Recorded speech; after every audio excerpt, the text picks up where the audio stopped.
என்னை அனுப்பியவரிடம் போகிறேன்.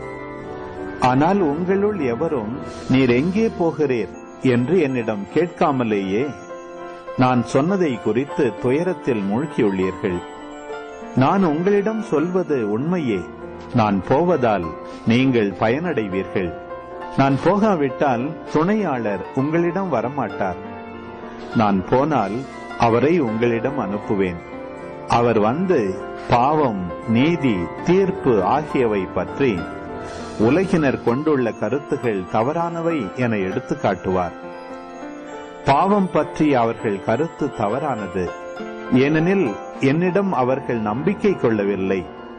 நீதி பற்றி அவர்கள் கருத்து தவறானது, ஏனெனில் நான் தந்தையிடம் செல்கிறேன். நீங்களும் இனி என்னை காண மாட்டீர்கள். தீர்ப்பு பற்றி அவர்கள் கருத்து தவறானது, ஏனெனில் இவ்வுலகின் தலைவன் தண்டனை பெற்றுவிட்டான்.